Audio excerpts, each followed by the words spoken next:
Live everywhere. Daily Co's Radio on netrootsradio.com presents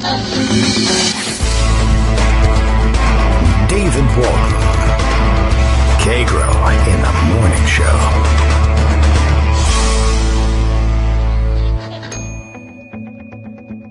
Now, here's David Waldman.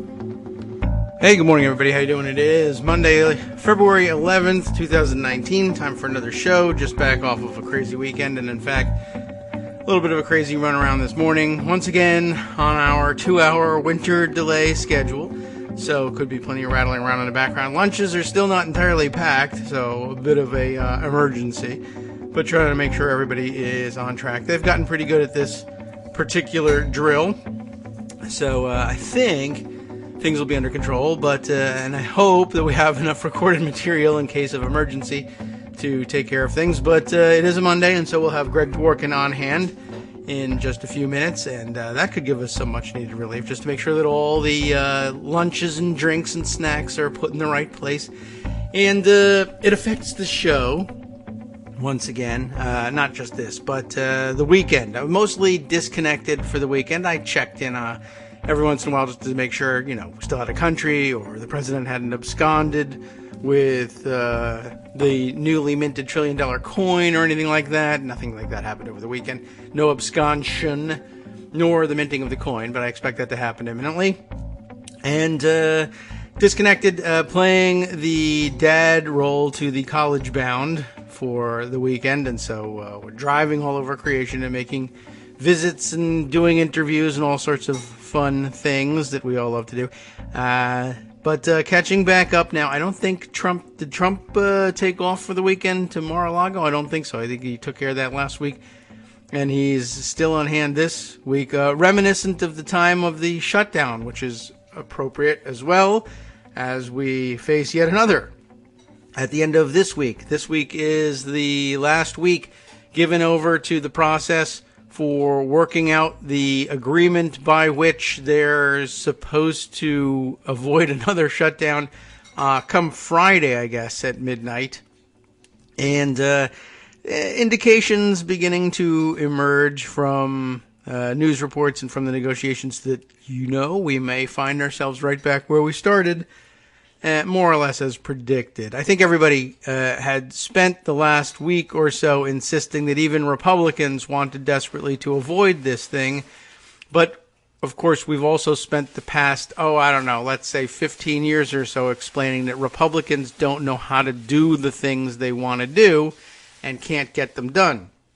So there's there's every possibility that given 2 weeks to fix this massive problem, they will have made no progress on it. So keep an eye on that, and I'm sure we'll get an update on that from Joan in the week to come, later on in the week to come, on Wednesday.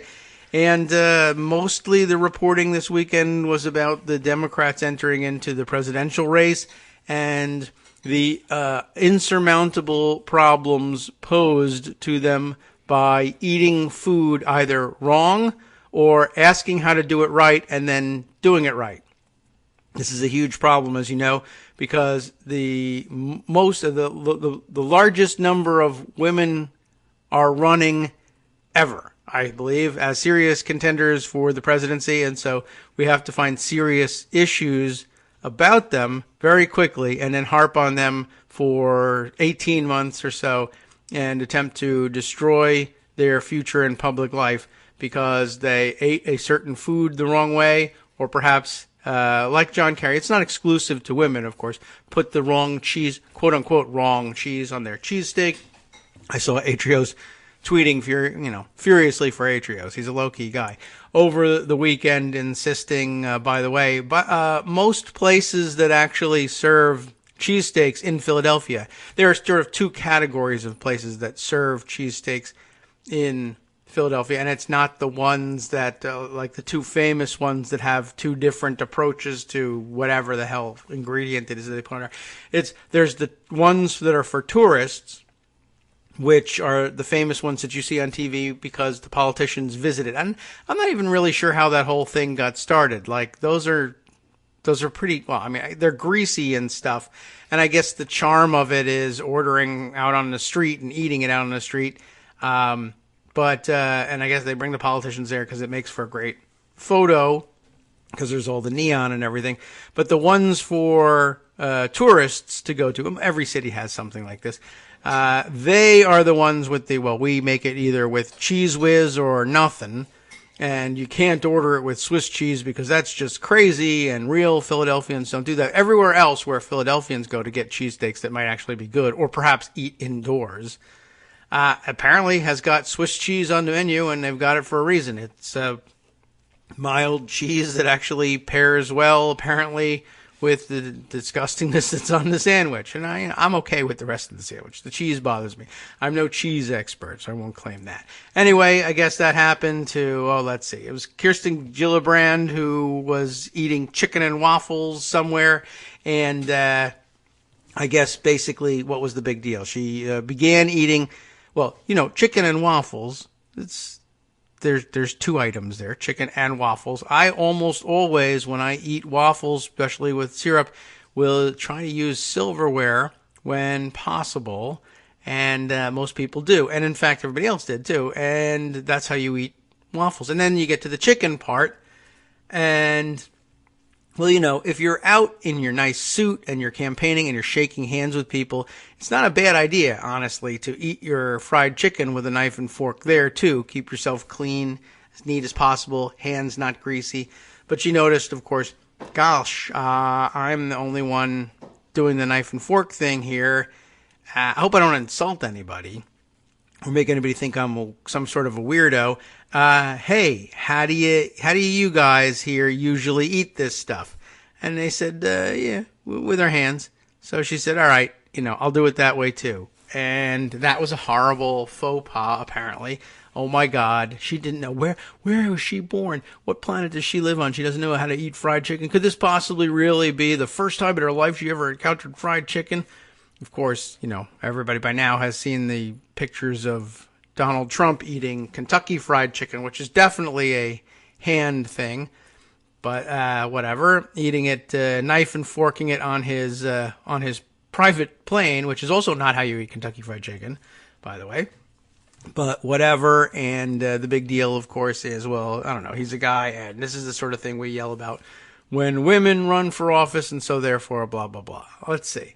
Amy Klobuchar is in the race, and she chose to highlight her northern roots, I guess, by having a freezing cold press conference out in the snow and doing it without a hat and gloves. So congratulations to her. I don't think that was a big problem. I guess that's okay in Minnesota, just because I don't know. Well, I mean, if you eat with the knife and fork, if you eat pizza in New York with a knife and fork, everybody's supposed to laugh at you, except I guess the mayor of New York actually did that at one point. And by the way, I have done the knife and fork thing when the pizza is super hot, or my kids are having some, or the slice is gigantic and you can't fold it right.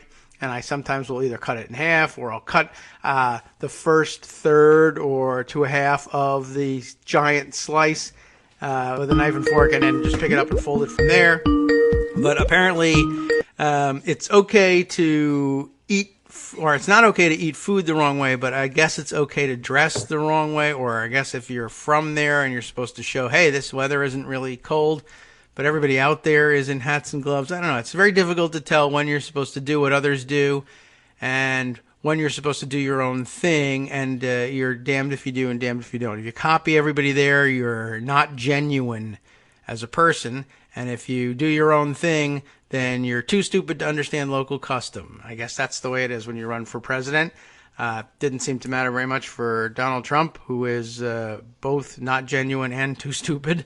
So I don't know. Maybe if you can do both successfully, poorly enough, you can somehow reverse psychology your way into the presidency. Anyway, Greg Dworkin is here. I have a feeling he watched a little more closely over the weekend than I did. I hope so anyway. Good morning, Greg. How you doing? Good morning. I mean, I absolutely loved the announcement from the ice planet Hoth. That was just wonderful. It was great with tauntauns in the background, and It got really cold toward the end of the announcement, so she had to slit the belly open of one and crawl in for warmth. Yeah, and it was a representative of the Daily Caller, too, so we were all right with that. Right. So we were fine. It was actually a very good announcement and a pretty good speech, and she's going to be a strong Tier 1 candidate. All of the people running are going to have issues. So you're going to have to get used to things like, as you were talking about with Gillibrand, the kind of dumb, I ate with my hands, I didn't eat with my hands, whatever. As long as you don't order pastrami on white bread with a glass of milk, I think you're okay for the most part. There are places where you could do worse, and fried chicken with a knife and fork is pretty common. There's chicken with waffles, Yeah. I think waffles. I think fancy grade A maple syrup from New Hampshire or Vermont, and you know what? I'm using a knife and fork. Yes, and they were. I don't know. I don't understand any of that stuff, and I imagine it's just, well, that's not my candidate, so screw that person. So, right. Of course, my favorite is the picture that somebody found of Donald Trump eating a piece of pizza, and he's got like the round part with the crust toward his mouth and the pointy part away. Yeah. And he still won. Yes, that's true. Although I thought is that from a Pizza Hut commercial where they were talking about stuffed crust pizza? And so I don't know. I thought the gimmick just was that the whole thing is silly, but minus not to the all point that, where people should get upset about it, because you pick a candidate, they're going to find stuff. Let's just go over some things about presidential campaigning these days. I think it's kind of important given that there's a large number running. This is from Jonathan Bernstein, political scientist. Okay. Who I follow. It's in Bloomberg. 4 things to watch on the 2020 campaign trail. The field is unusually shapeless for the stage of the race. Here's how to see who's a contender. I could have been a contender. Should have kept that soundbite. Okay. Just 4 things. So, Eric Garcetti's dropped out. Mitch Landrieu's not running. Cory Booker, Amy Klobuchar, soft S. Oh, there. Is that right? Amy Klobuchar made it official. Shari. As did Elizabeth Warren. And that means of the original group of 32 Democrats that he was following, 9 have taken formal steps and 10 are no longer running, leaving 13 others. All right. So it's not quite as big as people thought it was going to be. No, the field. this is just people who are like, I don't know, should I be president? And that doesn't really count as, being. Well, in the running, it includes people like Bernie, who hasn't declared yet, and Biden. Sure. Here are 4 things I'm watching as the formal announcement stage of the invisible primary winds down and the next phase revs up. How many candidates will actually formally declare? There's a group he has who's running but unannounced, like Michael Bennet, Sherrod Brown, Jeff Merkley, Bernie Sanders, Steve Bullock, Jay Inslee, Biden. Okay. And not all of those are going to run. And the ones who do are going to run for a little while and then drop out. Okay, that does happen. Right, and sometimes it's to make their own brand a little bit better known, and sometimes it doesn't work that well. More people do run and drop out than actually run. Yeah. Will any of the already declared candidates drop out? Republicans have done that. Democrats tend not to. Tim Pawlenty dropped out. Scott Walker and Rick Perry dropped out before Iowa. Oh, before Iowa. Yeah, okay. I'm like, right? Well, every year everybody drops out except 2. Right, but they didn't even get that far. They said, nope, it's not happening, and they left. Yeah, well, Iowa's cold. Right. Do you remember that Orrin Hatch ran for president? No. Year 2000, it lasted for a week and a half. Huh. Well, see, they do that quite a bit. You just get in for a little while and then say, Right. Too many counties. But if you do that, you're considered not a serious candidate. Right. Well, good. You shouldn't be. So hard to see where people there are going to go. How will Democrats choose which candidates to invite to the debates? They still haven't worked that out. Yes. And when will high-profile Democrats outside of the candidate's home state start making endorsements? Klobuchar's getting Minnesota people. Kamala Harris is getting California people. Yeah. And Warren and Booker are doing fine with their states, but there's no neutral action yet. Right. Well, yeah, that doesn't happen. Right. So these are some of the things to watch going forward. Now, if you take any given candidate, you're going to find somebody writing a story. Oh, well, what about the time they did this? right? And so, it's always good to remember that they aren't necessarily disqualifiers. It's just that if you're under scrutiny, stuff's going to come out. Here's an example. Amy Klobuchar is running, right? So we talked, I think, last week about talking about how difficult she has been with her staff. Oh, yeah, right. Right, and that's making the rounds. And that's a thing. She's going to have to address it. Mm-hmm. But here's another one, and this is in Mother Jones. Pima Levy writes, the time Amy Klobuchar went after a Baseball Hall of Famer for sexual assault. Okay. Kirby Puckett, right? Oh. Minnesota icon. And this was in 2002. And Kirby Puckett, now deceased, he died early at 45 years of age, was incredibly popular in Minnesota. But the year before, after he retired and before this case took place, issues had started coming up about him. He had a very public altercation with his wife. There were accusations about physical contact and stuff like that. So his star had already started to drop a little bit. Okay.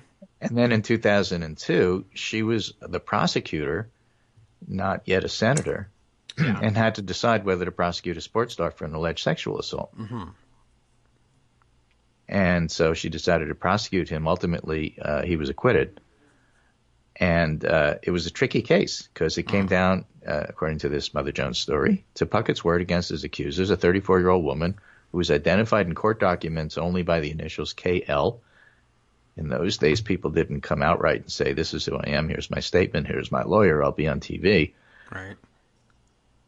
And she said that Puckett had dragged her into the men's bathroom late one night at a suburban Minneapolis restaurant. Her friend was there to testify that happened as well. Her friend kept shouting her name, and so nothing happened beyond Puckett molesting her and grabbing a breast. Good that nothing else happened.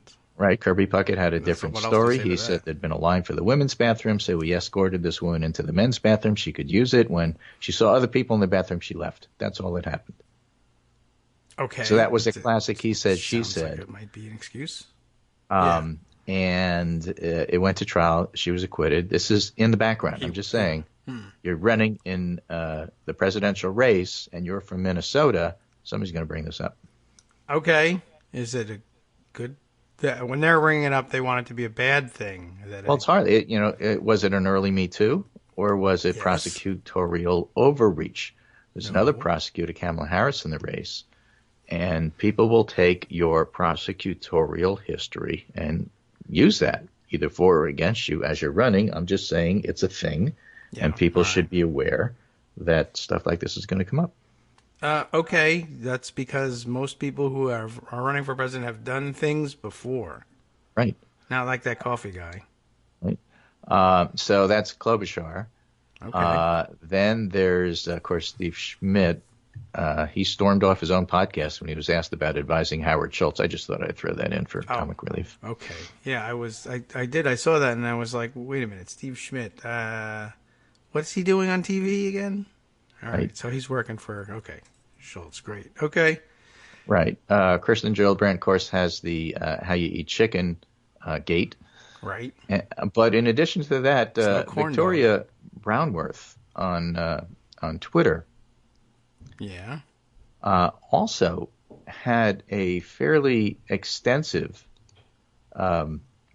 tweet storm that she did, just reminding people about history. She said, inexplicably, there's still folks in my mentions more than a year later claiming that only Gillibrand called for Franken to resign when 32 Democratic senators and Bernie Sanders did. Okay, yes. Right? And so she actually listed everybody who did. Oh, that's a good idea. Right? Kamala Harris, sexual harassment and misconduct should not be allowed by anybody, should not occur anywhere. I believe the best thing for Senator Franken to do is step down. Patty Murray did, Bob Casey did, Sherrod Brown did, Maria Cantwell did, Mazie Hirono did, Bernie Sanders did, Maggie Hassan did, Tammy Duckworth did, Kirsten Gillibrand did. Okay.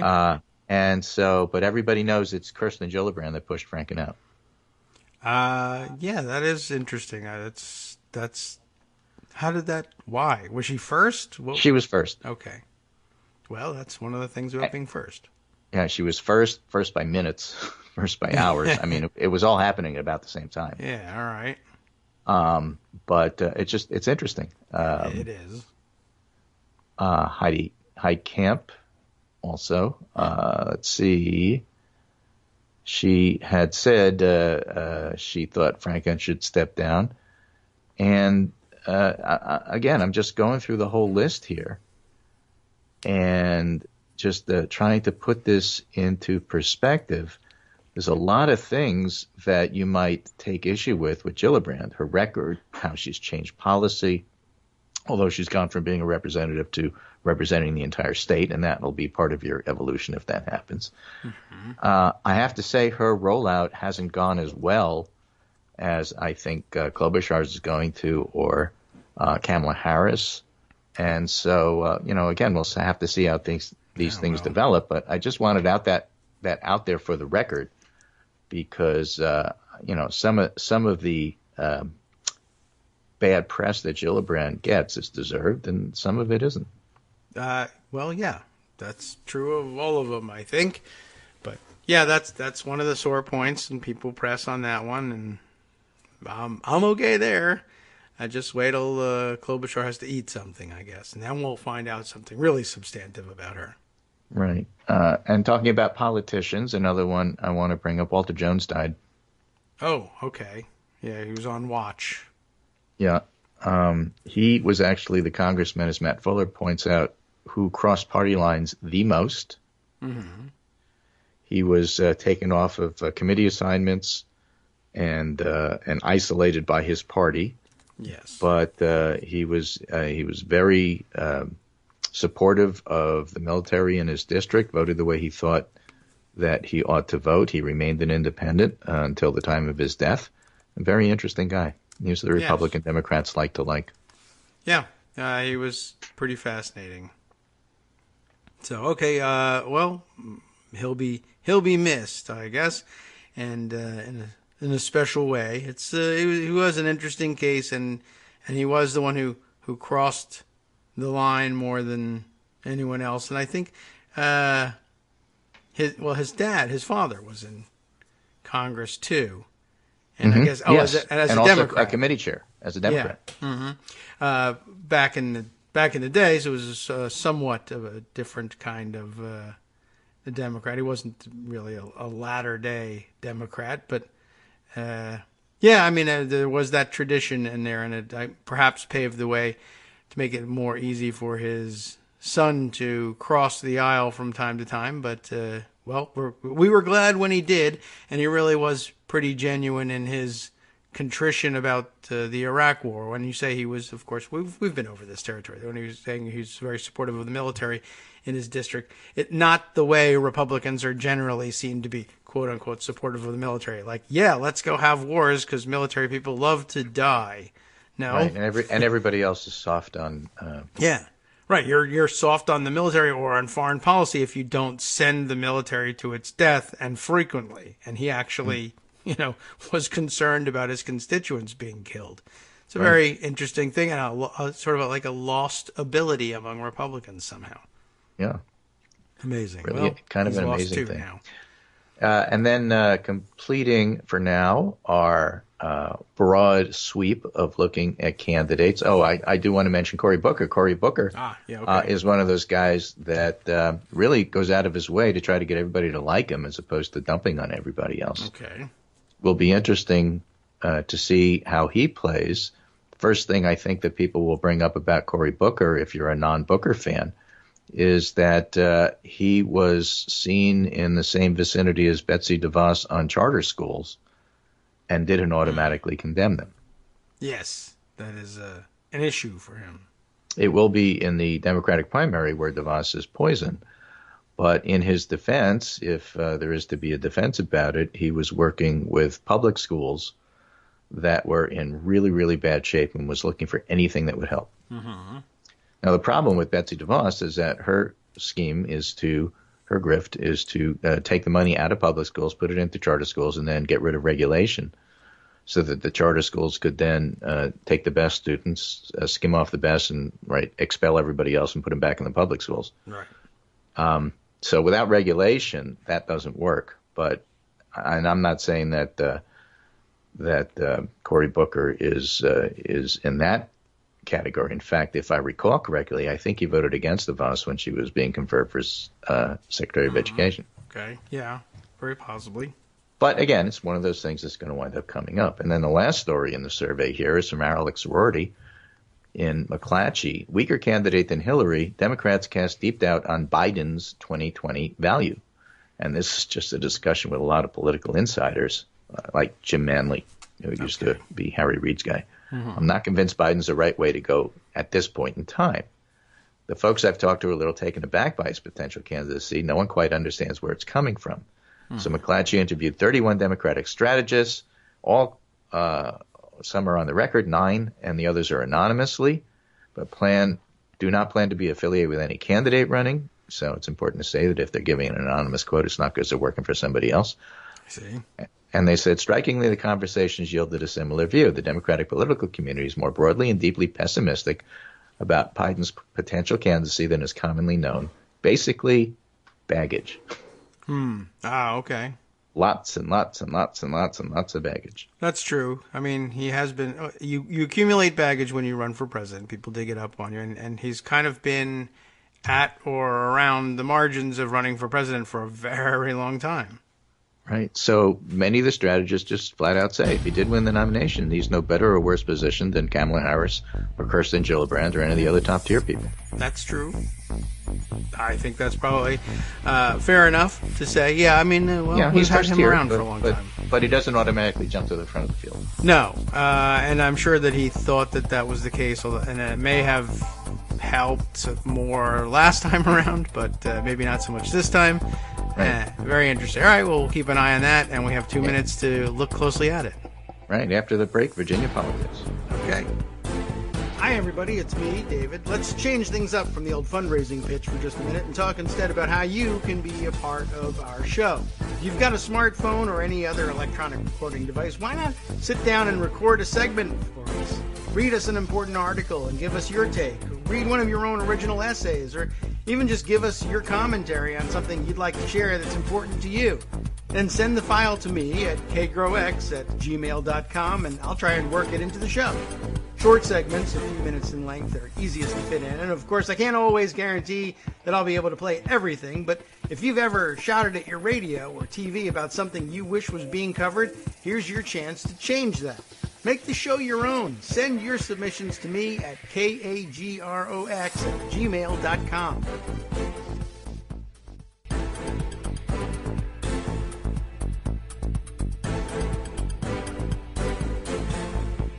Shoo, okay, just in time here. Welcome back to the Kagro in the Morning Show here on Netroots Radio. And got the lunchbox in the backpack. Okay, we're back. Greg, how you doing? I'm fine. All right. I want to talk a little bit about the border talks and border issues. Oh, all right, yes. Since people are saying, oh, my God, we might actually have a shutdown after all. Yeah. As you pointed out, Republicans don't want one, but they may have one anyway. So let's start with this AP story. Jonathan Lemire, who's the guy that asked the tough questions of Trump at the Putin-Trump joint press conference way back in the day. I like Jonathan Lemire, so don't sneeze just because it's AP, folks. Okay. AP has some pretty good reporters there. They don't just do stenography.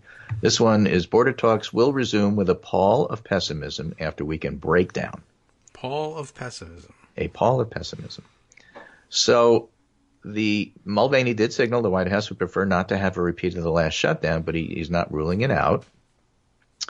Declaring a national emergency remains an option. This was on the Sunday shows. Okay. Predictably, each side blamed the other for the stalled negotiations. But part of the issue here is what you do about the number of beds that are assigned, which is to say the ability to detain, that is assigned to ICE. I see. And I'm going to read from here because I think it explains it pretty well. People involved in the talks say Democrats have proposed limiting the number of immigrants here illegally who are caught inside the U.S., not at the border, Okay. that the agency can detain. Republicans say they don't want a cap. because they don't want a cap to apply to immigrants caught committing crimes, and Democrats do. Yeah, okay. Right. Now the question is, what do you consider a crime? That you're working here illegally in a chicken plucking factory? So you're just going to raid the factory, round everybody up, and say you're criminals? And the Democrats are saying, look, the whole idea of enforcement is really to go after the murderers, rapists, thieves. I mean, we're talking about big-time crime here. You can't just call every misdemeanor a crime and say we're going to detain them all. And Republicans saying, well, crime is crime. Why can't we? Right. So that's where this argument is coming from. Yes. Democrats say they proposed their cap to force ICE to concentrate its internal enforcement efforts on dangerous immigrants, not those who lack legal authority to be in the country but are productive and otherwise pose no threat. You're here illegally, that's a crime. So you're a criminal, so therefore you're the same as somebody who just shot 97 people. Well, those people are usually white and citizens. Well, there's that. Democrats have proposed reducing the current number of beds ICE uses to detain immigrants here illegally from 40.5 thousand to 35.5 thousand. So they want to decrease it by 5,000 beds. Yes, okay. And within that limit, they've also proposed limiting to 16,500 the number for immigrants here illegally caught within the U.S., including criminals. Republicans want no caps on the number of immigrants who committed crimes who can be held by ICE. So Trump and the Republicans today are doing the, Democrats are soft on crime thing. Oh, yeah, sure, okay. Mm-hmm. And that's one of the two things that's holding up an agreement, which would, if agreed to, then not leave us with a government shutdown. The other one, of course, is how much money is being spent on the wall. Yes, zero. We know that the White House asked for $5.7 billion. We know they're not getting that.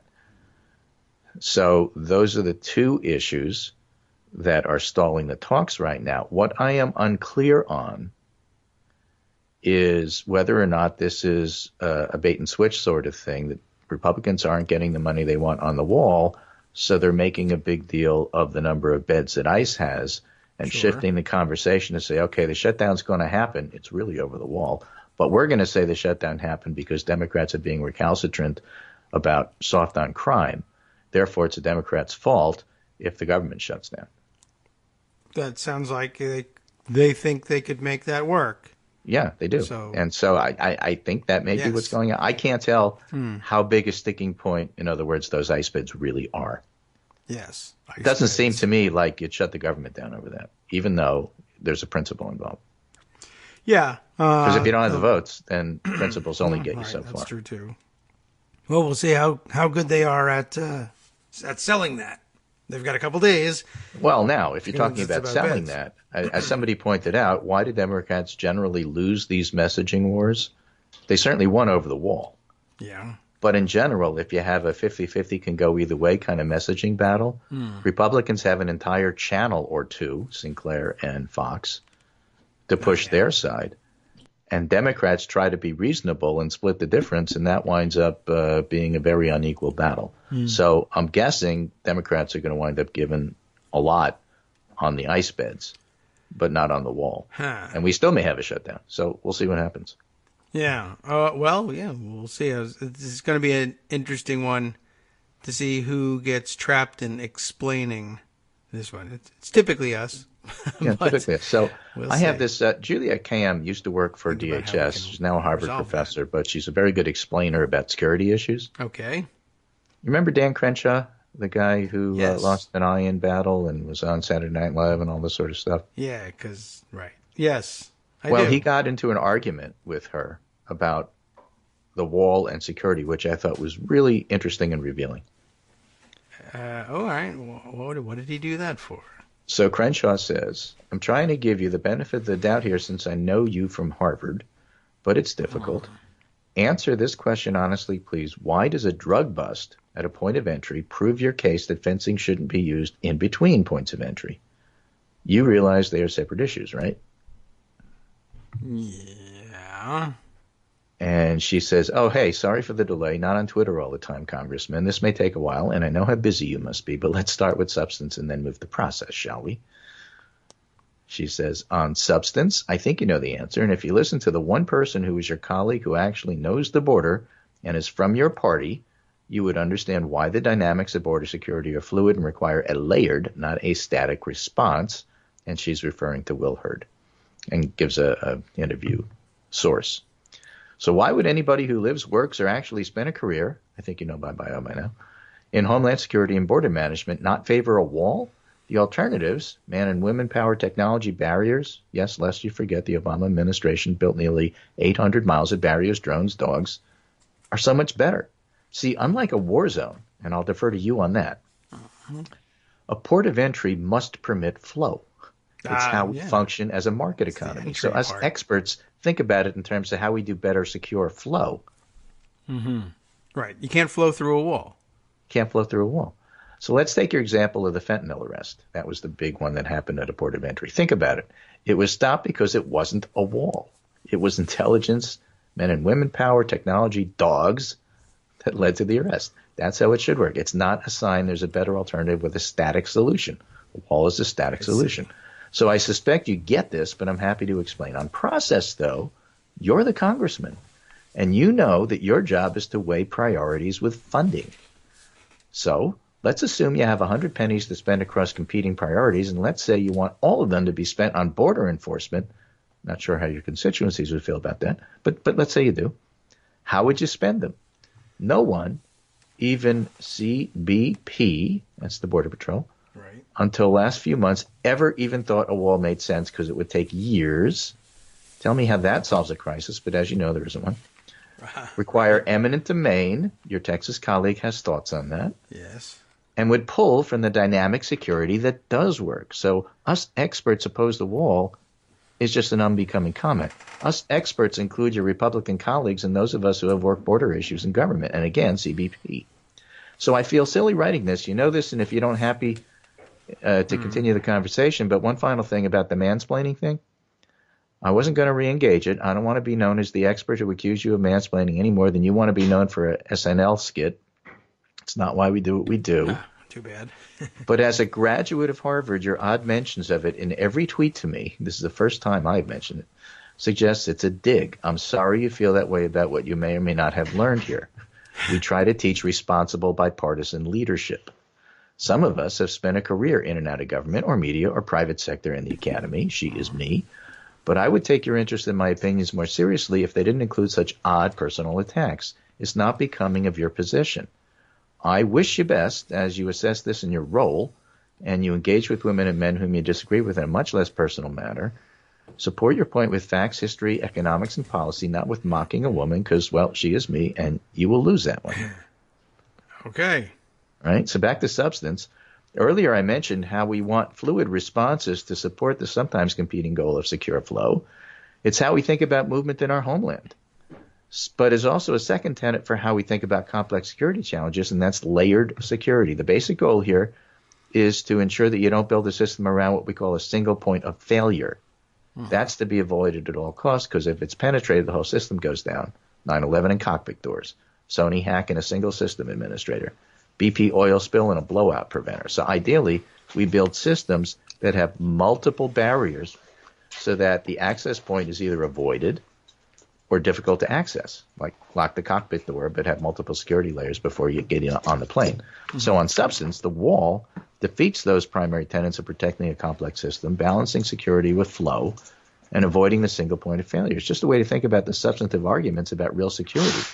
Moral debates are important, legal ones as well, but it's important that critics of the wall also have the tools to explain why we aren't soft on security, but actually take it seriously. Okay, so this may be too long, but I'm not known for being soft on security, border or otherwise, and so in the realm of policy option, the wall fails every standard we've learned in Homeland Security for the last 20 years, and now I say goodnight. So I thought that was a pretty good summary of the anti-wall position. Yes. It isn't based on being soft. It's based on understanding this whole idea of dynamic flow and layered response. And so just say build a wall may fit on a bumper sticker, but it doesn't really accomplish security. Therefore, Democrats are against it. And Trump is not getting his wall. Okay. Well, we'll see. This week. He may get more ice bits. Yes, that's true, and I guess that's part of a layered response too. It is, which you can't really do anything about until you actually control the White House and the Senate. Yeah. But, you got to do what you can do with what you got, and that's where we're at right now. Okay. Well, we'll see how that filters through. I did see that thread started last week, and I don't think he's been back. I don't know. I don't see him on TV all that often. It is kind of a weird thing, though. So, is he saying did he graduate from Harvard? Is that the big deal here? And I don't know. I don't know. I didn't get that feeling. Certainly, he may have spent a couple of weeks there. I don't know. Clearly, something. I know you from Harvard, so all right. Something like that. Yeah. Now, in the few minutes I have left, I want to shift to a different topic, and that's Jeff Bezos and the That whole guy. fight with right, sure. National Enquirer, Yes. which involves Saudi Arabia. Somehow. And, it's a big thing. I have a whole write-up about that in the pundit roundup. Jack Schaefer in Politico really summed it up pretty well. Bezos teases the Enquirer and its executives in the sections of the Medium post he wrote, Yeah. in which he discusses American media CEO David Pecker Yes. and the company's closeness to the Saudi government for which it has done work. He briskly notes that Pecker and the company have been, quote, investigated for various actions they've taken on behalf of the Saudi government, end quote, including publishing a real slick defense of Mr. Bonesaw. Then he quotes from the New York Times story about how President Trump rewarded Pecker's loyalty with a White House dinner to which the media executive brought a guest with important ties to the royals. At the time, Mr. Pecker was pursuing business there while also hunting for financing for acquisitions. Having stuck the Saudi scimitar in, Bezos twists it with a few paragraphs later, writing, "Several days ago, an AMI leader advised us that Mr. Pecker is apoplectic about our investigation. For reasons still to be better understood, the Saudi angle seems to hit a particularly sensitive nerve. The biggest mistake the Enquirer made," writes Jack Schaefer, "was trying to bully somebody who by dint of power and pride couldn't be bullied. But the Enquirer's second and more lasting mistake was telling the owner of one of the world's most influential newspapers what not to cover. Now that Bezos has revealed that demand, the entire Fourth Estate is chasing that story and won't stop until they get it."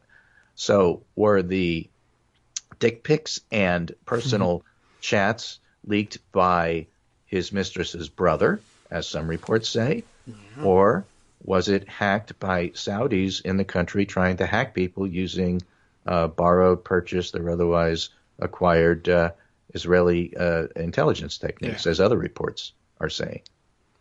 Yes. Really fascinating. So now, having set up Juliet Kayyem of Harvard as an expert, I am going back to another thread she has about this whole thing. What? Really? She's again? Okay. I saw her appear twice in your list, and I thought, oh, he just sent the same thing accidentally twice. Nope. She says, a few notes on Bezos' security apparatus. The guys I knew at FBI and Secret Service often ended up in VIP protection, a lucrative post-government position where salaries can be in the high six digits. It's a serious job, especially to protect the richest of the rich. A few have reached out since Bezos' memo with some interesting thoughts. All of them work in VIP world, so won't go public, but all are experts. First of all stated their governing philosophy. Our advice is, if you never want to see it out there, don't do it. Well, yes. Too late. Problem. Second, interestingly, before the memo, all of them believed it to be an insider job, likely the girlfriend's phone. Someone got her phone and shared it, not likely to be Bezos' phone. People like Bezos don't lose their phones. There are mechanisms in place to erase and shut down systems immediately if the VIP's phone goes missing, and someone like Bezos has extensive cyber protections that would withstand most but not all hacking attempts. So maybe it was the girlfriend's phone, and that's the current story that's circulating through her brother. Third, some interesting takes from the letter. They all thought it was unusual and likely not a mistake for Bezos to name his security head. Names are often not given in their field. If I tell you who I am, I'll have to, that kind of. Right. Bezos specifically states he retained Gavin de Becker, a serious professional. He wanted the name out there and also the use of the word retained, which shows that Bezos wanted known that de Becker wasn't an inside guy, always a fear after any breach, and would be willing to look at the possibility of insider hacks. Okay. So that's a message to the Bezos empire.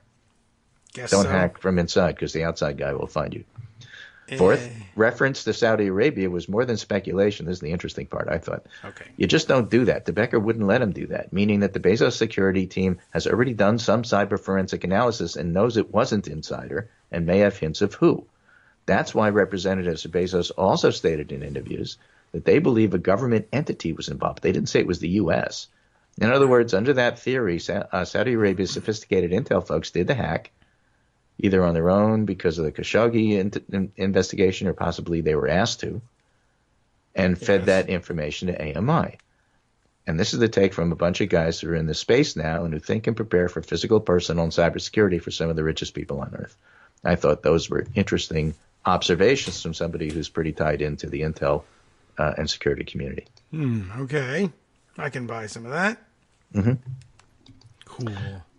Ooh. So what we have then is at least speculation that the Saudis got a hold of this information and gave it to AMI. Did they do it because they were annoyed at the Washington Post coverage of Khashoggi, or were they asked to? She speculates. Could be also. Who would have asked them? Dan Crenshaw. Maybe not Dan Crenshaw. Maybe somebody a little closer to the White House. Yes. Maybe that's something for Robert Mueller to look into. Could be. He's already they have contacted the FBI, says some other stories. Okay. Well, I'm just leaving it all that because it's all part of one large thing here. And that large thing to kind of sort your way through over the next few days and weeks Trump. Is the way that AMI and the people they support have been keeping themselves in power is a combo of blackmail, yes, extortion, the worst kind of man, and intimidation. Yeah, that's the way, dictators who own countries work. So no surprise there.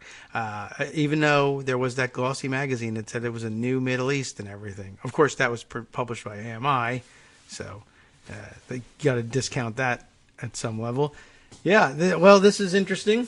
And, hang on. You've got some time. By the way, not you, Greg. You might be out of time. But just trying to coordinate departures here. So one of us has time. Yes, although you may have time. And if you do, fantastic. Do be invited. Know that you're invited to stay. I got a signal that one of the kids was walking out the door, and I said, "You're going to be out there for quite a while if you."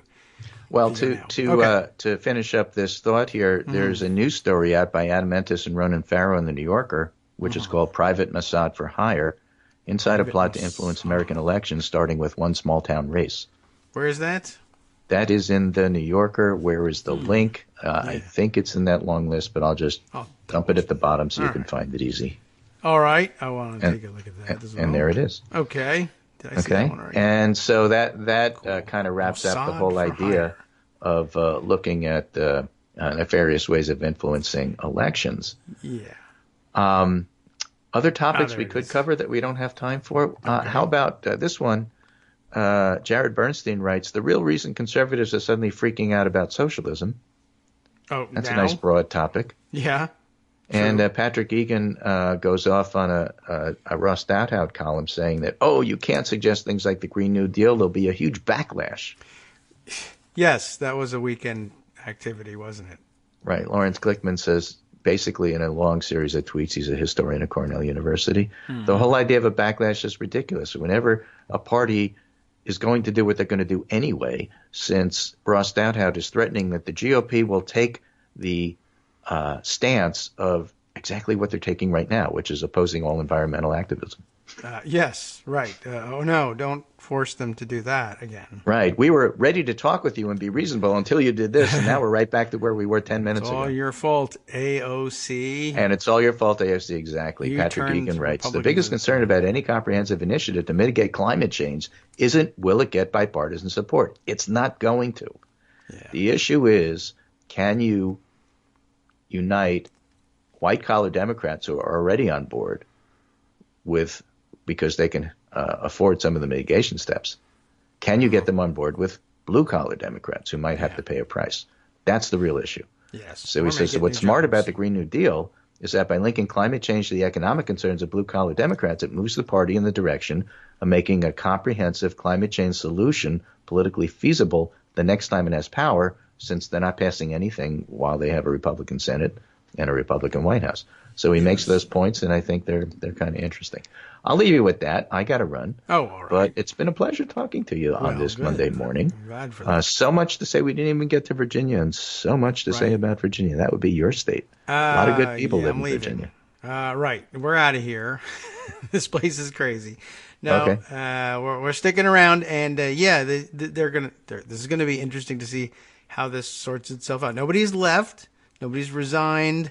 The Washington Post poll over the weekend, though, was quite interesting. Yeah. I don't know if you had a chance to see that, but it's worth mentioning that Virginians are split on the governor's fate.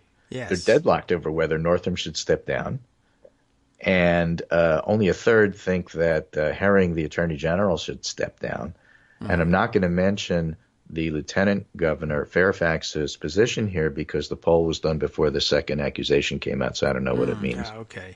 Yeah, that'll change things, I'm sure. And I did see, I guess over the weekend, Trump made some kind of claim about how, speaking on behalf of African Americans, as he frequently does, that African Americans in Virginia were outraged and they couldn't believe it, and the governor just has to go. And apparently the polling says that even among the African American voting population, they're stronger for Northam than the whites are, because they know what's on the line, I guess, is my right. They're practical politics, I don't and it's love not this like blackface thing, but it's not like they automatically trusted every white politician they elect. It's lesser two evil stuff. Yeah, I mean, I think there's probably plenty of people who say, I know all of these white guys I vote for have blackface in their background. That's not the issue. It's this guy versus that guy. Right. If the other guy will paint his face black now, I don't want that. So if you told me and I don't think it has happened, but if you told me that Tim Kaine has something in his background and he's running against Corey Stewart, I'm voting against Corey Stewart. It's almost as though they had a value system and weighed their votes accordingly and responsibly, and we could just leave them alone to do that. Don't leave them alone. Learn from that. Well, I'm not saying, ignore them. That's like, just don't try getting out there and telling everybody why they do what they do and how they should actually feel this way. You can't white-splain a black response to people, is essentially it, right? Here's Donald Trump, our second black president, right? Now saying, I know I have my finger on the pulse of the community in Virginia. Right. Anyway, I think those are the big stories in the week, and I'll leave you with sorting out the rest. Okay. This is Greg Dworkin speaking with my good friend David Waldman Kagro in the morning, hopefully getting your kids out to where they need to be. Yes. And I'll talk to you on Wednesday. All right. Very good. Take care. Thanks very much. Yes, as a matter of fact, let's make further comment before the kids go out the door. You still here? Yeah. All right. What you're doing is, remember, everyone can be in on this. You're on a 2-hour delay. So think about what time you usually leave, and what do? Add 2 hours to that, right? So are we there yet? You usually go at 8:03.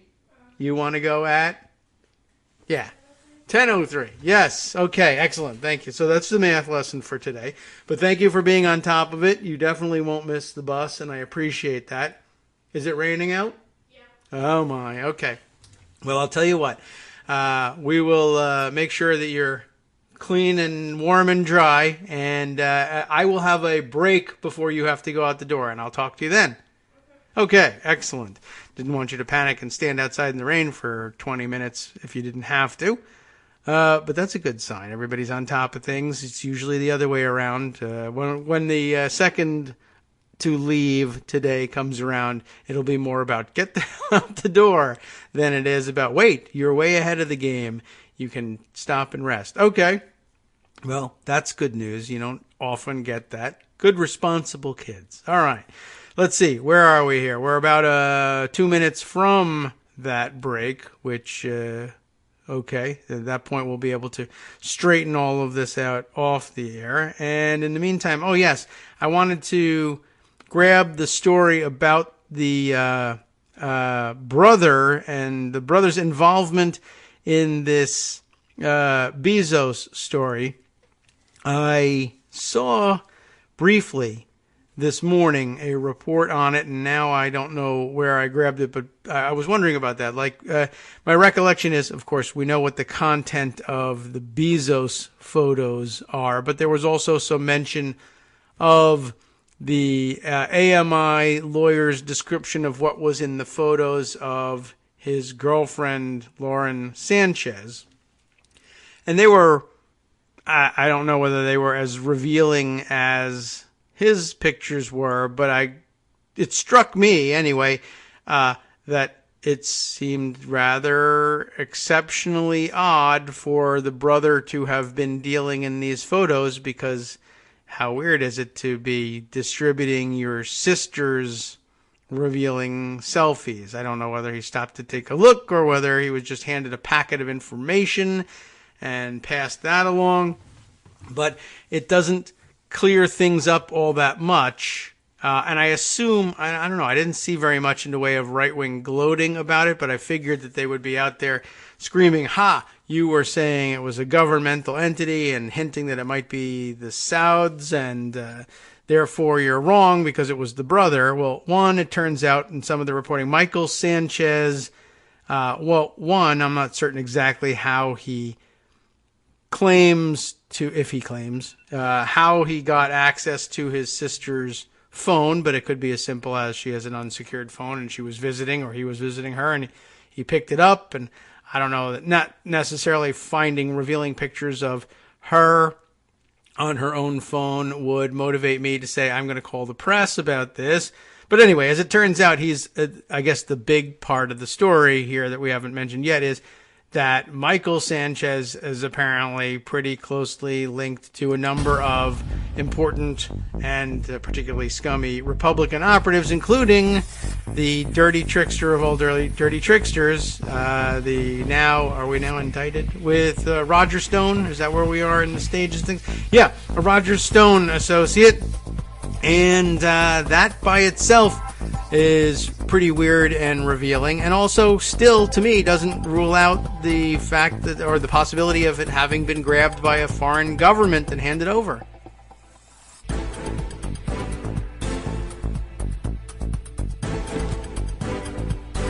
Welcome back now to the Kagro in the Morning Show here on Netroots Radio. Okay, one child dispatched, and we got to make sure the door closed correctly and make sure the other son gets up. There's a lot that goes into getting one of these things to work properly. And so in a few minutes, we'll probably take a recorded segment break. Luckily, I do have one at the ready. But let me see. Before I departed from the Jeff Bezos story, is this one of the reports that mentions the link or between him and Stone or not? And I guess this one isn't. This is from the New York Post, and you can't depend on them for hardly anything.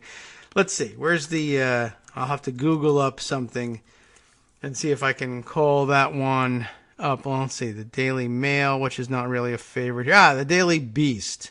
Gotta have a daily something. And only my other choice in the first couple hits is The Hill, and I'm tired of them. Here we are with the Daily Beast's Lachlan Markay. And Asuin Sus. How does he spell it? Pronounce it like Subasang as my best guess, I think. My current guess these days at that pronunciation. Bezos's investigators, multiple, question the brother of his mistress, Lauren Sanchez, in National Enquirer leak probe. Michael Sanchez, the subheader tells us, is an outspoken Trump supporter with ties to Roger Stone and Carter Page. So, not a great choice, but the heart wants what the heart wants, we were told by the execrable Woody Allen, who was once funny, but then turned into a child molester, and everybody was annoyed about that. Anyway, and here's a picture. Okay, so the first I've seen of Lauren Sanchez in all of this. And, she deserves her privacy. So, okay. I guess that's all over now. Sorry, Lauren, although she was a TV news anchor, right? So I guess it wasn't really looking to hide in the shadows necessarily. Anyway, the Daily Beast has the connection.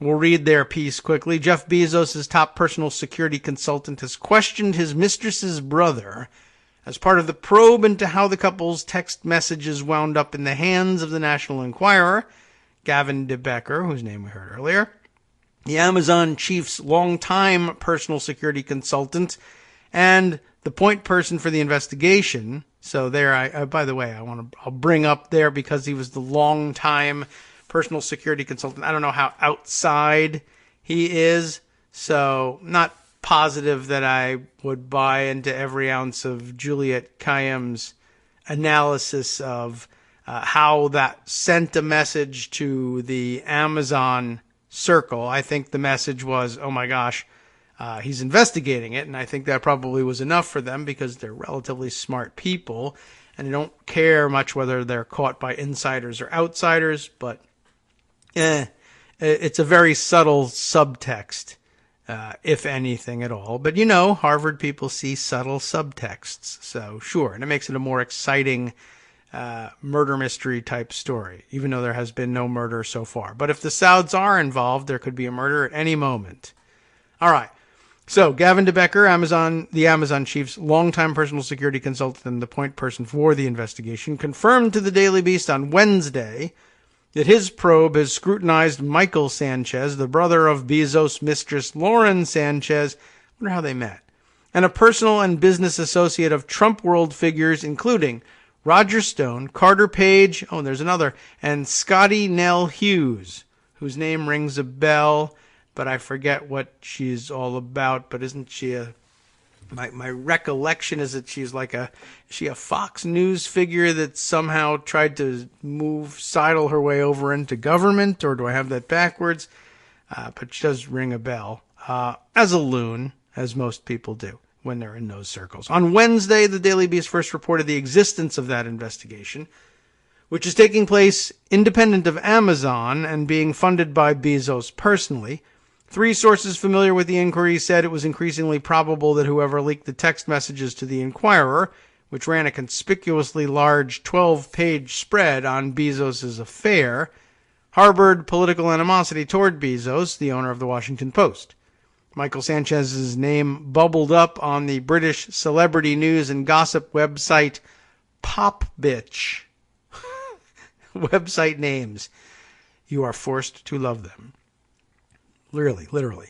Michael Sanchez's name bubbled up on the British celebrity news and gossip website Popbitch it's one word, by the way, last week, which is 2 words, in the context of the Enquirer story.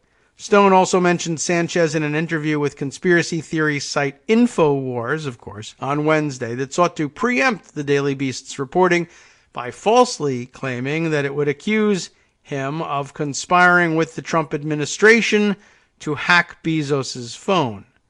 It's a good guess for a bunch of idiots. Asked about Sanchez, de Becker, a former Reagan administration appointee and Justice Department advisor, didn't know that, told the Daily Beast, Michael Sanchez has been among the people we've been speaking with and looking at.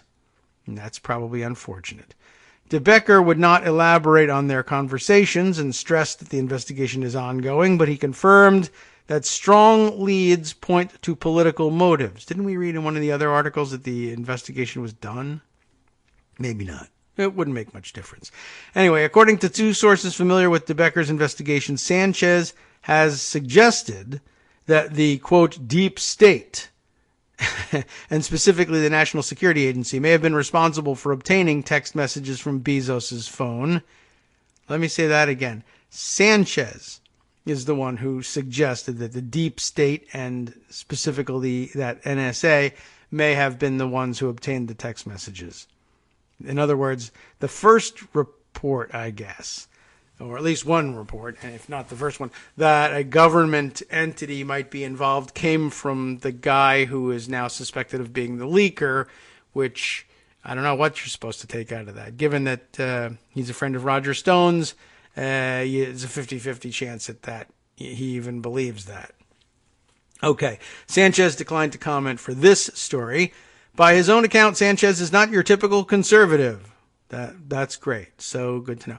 He's described himself as, quote, a gay man, Hispanic, a West Hollywood homeowner, and a strong supporter of Trump, unquote. And that is indeed unusual. I did not know that anyone owned homes in West Hollywood. I don't know. Is that, you tell me, West Coasters. Anyway, he appears to share Trump's antipathy to significant segments of the political press, and probably significant segments of his own persona, occasionally using his Twitter account to deride fake news critical of the president. Stone confirmed his association with Sanchez in text messages with the Daily Beast on Wednesday evening. "I do know Michael Sanchez. Very good guy," he wrote. Stone proceeded to deny that he hacked Bezos' phone when the Daily Beast pointed out that it had never suggested or asked if he had.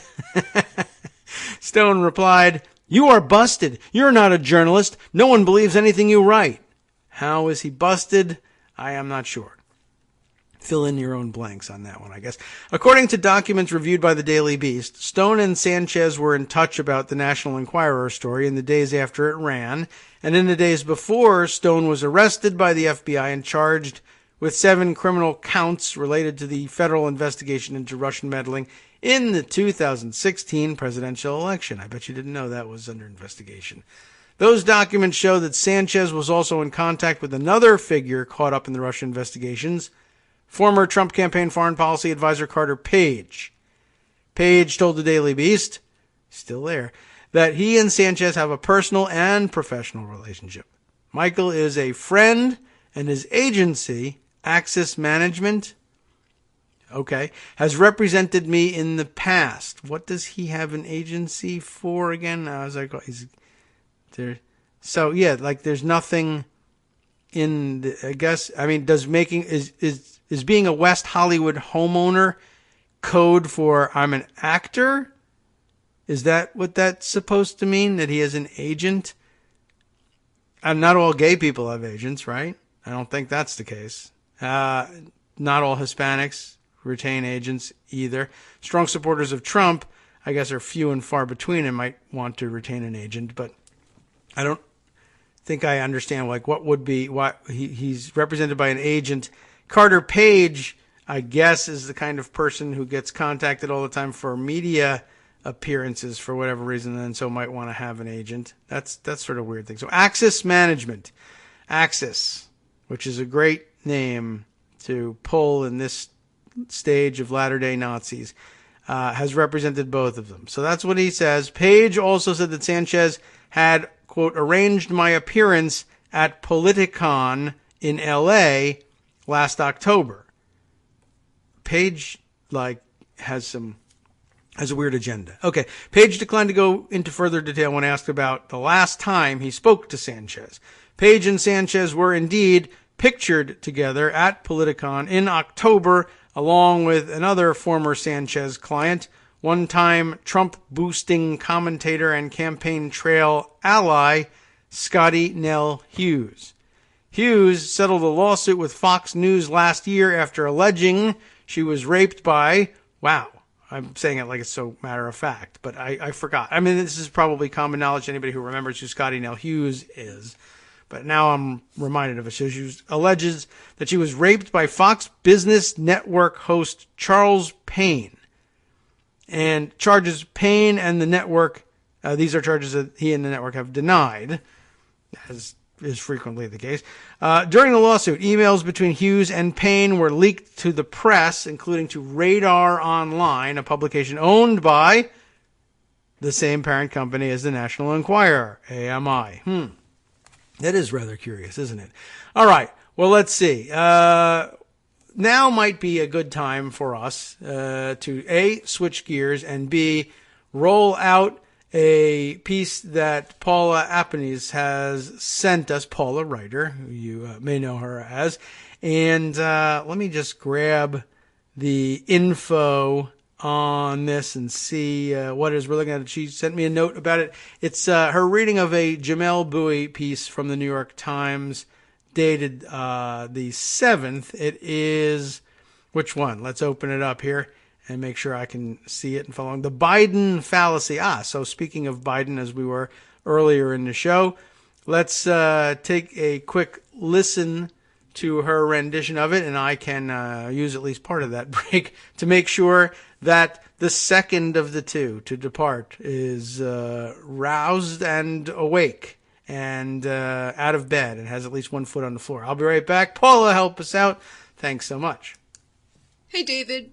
This piece is The Biden Fallacy by Jamel Bowie. It was in the New York Times on February 7th, 2019.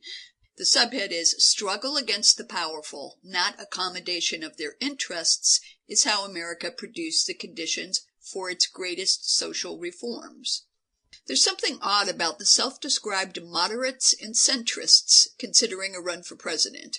If moderation or centrism means holding broadly popular positions otherwise marginalized by extremists in either party, then these prospective candidates don't quite fit the bill.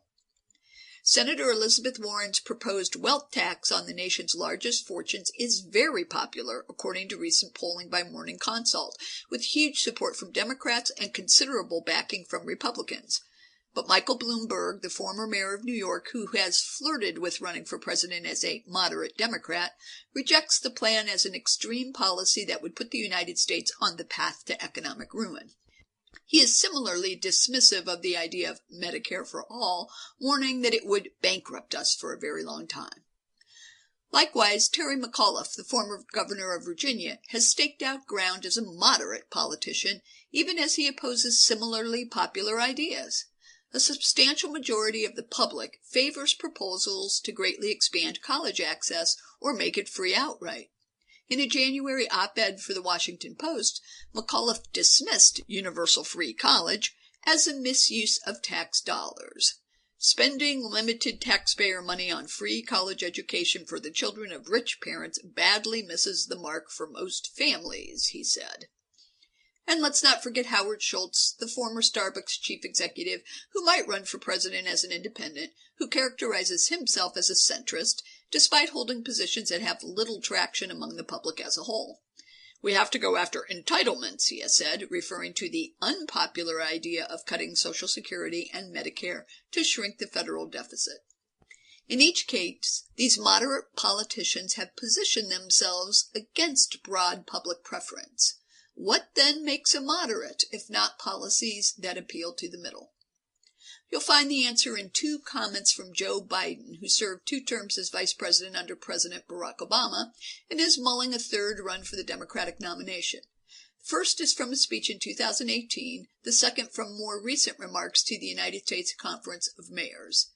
Speaking last May at the Brookings Institution, Biden rejected the confrontational language of some other Democrats. I love Bernie, but I'm not Bernie Sanders, he said. I don't think 500 billionaires are the reason we're in trouble. I get into a lot of trouble with my party when I say that wealthy Americans are just as patriotic as poor folks. Speaking a month ago, Biden defended his praise for Fred Upton, the electorally embattled Republican congressman from Michigan, whom he commended in a paid speech last year. Republicans used these comments to bolster Upton in campaign advertising, helping him win a narrow victory over his Democratic challenger. Biden's response to critics was defiant. I read in the New York Times today that one of my problems is if I ever run for president, I like Republicans, he said. Okay, well, bless me, Father, for I have sinned. Biden hasn't endorsed a Medicare for all plan, but if he runs, he won't be running on deficit reduction or modest tweaks to existing programs. He supports free college and a $15 per hour minimum wage. He wants to triple the earned income tax credit, give workers more leverage, and raise taxes on the rich. This is a liberal agenda. And yet Biden is understood to be a moderate, like Bloomberg, McAuliffe, and Schultz. What connects them and similar politicians is a belief that meaningful progress is possible without a fundamental challenge to those who hold most of the wealth and power in our society. For Biden, you don't need to demonize the richest Americans or their Republican supporters to reduce income inequality. You can find a mutually beneficial solution. Bloomberg, a billionaire, may have a personal reason for rejecting wealth taxes, but he may also see them as unnecessary and antagonistic if the goal is winning powerful interests over to your side. McAuliffe governed Virginia with an eye toward the business community. Sweeping social programs might be popular, but they might alienate that powerful constituency. And Schultz wants a Democratic Party less hostile to those he calls people of means, who otherwise back goals like gun control. But this is a faulty view of how progress happens. Struggle against the powerful, not accommodation of their interests, is how Americans produce the conditions for its greatest social accomplishments, like the creation of the welfare state and the toppling of Jim Crow. Without radical labor activism that identifies capitalism and the bosses as the vector for oppression and disadvantage, there is no New Deal. Without a confrontational and at times militant black freedom movement, there is no Civil Rights Act. If one of the central problems of the present is an elite economic class that hoards resources and opportunity at the expense of the public as a whole, then it's naive and ahistoric to believe that beneficiaries of that arrangement will willingly relinquish their power and privilege. If there's a major division within democratic politics, it is between those who confront and those who seek to accommodate. Because we lack a varied vocabulary in mainstream political discourse, we call the latter, those who seek to accommodate, we call them moderates or centrists, which doesn't capture the dynamic at work. The piece continues a bit more, but I'm going to stop here to focus on the main point he makes, which is that moderation and centrism aren't so much about policy as they are about tone. How do we label the problems we confront? What and who do we blame? How do we describe the solutions that we offer? Elizabeth Warren put down markers on that when she launched her campaign this weekend. I think she did a hell of a job. She staged her launch in Lawrence, Massachusetts, in front of an old textile mill building where, she explained, in 1912, women who were working in the mill under appalling conditions began protesting, which led to strikes not only there but around the country, effectively launching America's labor movement. Warren says our system over time has been lobbied into favoring the interests at the top of our economic pyramid at the expense of everyone else. And she says, like the women of Lawrence, we are here to say enough is enough. Warren, in other words, is ready to be confrontational rather than accommodating. And one of the lines that really stuck with me was, she said this near the end of the speech, something to the effect of, after Trump, it is not going to be enough for us to do a better job of managing a broken system. The system we have now benefits a small number of very wealthy people and very powerful corporations. As Jamel Bowie said, it's naive and ahistoric to believe the beneficiaries of that arrangement will willingly relinquish their power and privilege. Warren is explicit about the problems we face, how we got here, and what has to change. Other candidates may choose to be less harsh in their framing of the problems we face, but I will be looking for candidates who recognize the actual nature of our current situation and offer real solutions, even if their language is less stark. If their diagnosis is correct, their prescriptions must result in the drastic curbing of the power of wealthy people and large corporations. And that's basically the lens through which I'll be evaluating our Democratic candidates. Thanks for listening. This is Paula from PaulaWriter.com. All right. Thanks, Paula. And before anybody writes letters of complaint on behalf of the Amy Klobuchar campaign about the way the segment went, I just wanted to note for the record, I don't really think anybody was going to do that, but Paula actually followed up shortly thereafter with another email note just saying, by the way, I recorded all of that before seeing Amy Klobuchar's rollout speech, and afterwards basically says, well, look, I'm actually still in the Warren camp. I like her approach better, but had high praise for Klobuchar's launch and that she was hitting a lot of the right notes. So there's definitely that out there as well, and you shouldn't take the fact that there was no mention of Amy Klobuchar's platform and rollout to mean that she was in any way dismissing that and insisting that Warren had it all over her. It just happens to be the way the timing worked out yesterday. But I appreciate it. Thanks, Paula. That gave me a chance to get the ball rolling on departure number 2. And let's see. And I even had a few minutes to glance through and try and plot a course forward for the rest of the show, which failed miserably because there's such a wide variety of stories to go with. And I think maybe what we'll do is we'll do brief hits on various things that have been passed along or that were socked away in pocket. There's a couple intriguing pieces which are related to nothing in particular. And since I've put it that way, we'll go to the one that's related to absolutely nothing in particular, just for fun. Kate Sherrill sent this one along, I think. Was it, you know what? Now I'm having difficulty nailing down which one it was. I'll have to scroll back a little bit further, but something tells me it was Kate. Yeah, it was great. Here we are. From yesterday. This was just bizarre, but I was intrigued both by the information and how the information was developed.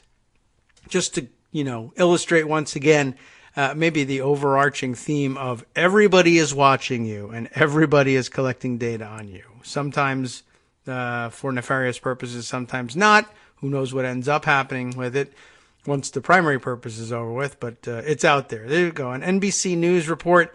This is apolitical in terms of the collector of the data, and yet it becomes a political story nonetheless. U-Haul, like you wouldn't think, U-Haul collecting data, how could that be political? Well, here's how. U-Haul move data, like where people are moving to, as measured by one-way truck rentals. I guess the assumption is that you are renting a truck, filling it with your belongings, driving it to where you are moving, from where you are moving away from, and then leaving the truck there, not because you are attempting to baffle the statisticians by driving empty trucks back where you came from or anything like that. That would be an odd thing to do, but I guess it could be done. Anyway, it wasn't. U-Haul move data reveals shifting American political, landscape. Red states are getting new residents, but it's not clear the newcomers will really vote Republican. This is a weird thing. I mean, it's really mostly I'm interested in the fact that they collected the data and even tried to analyze it. But I don't know if they come to any real conclusion about what this stuff means or if that's even possible.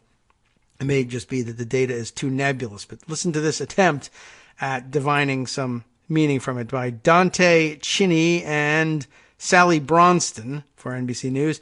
Geography has become a crucial definer of American politics, as vote data suggest we are increasingly a nation of red communities and blue communities. And through that lens, new data from U-Haul offers a glimpse into 2018's internal population migration and its potential electoral implications.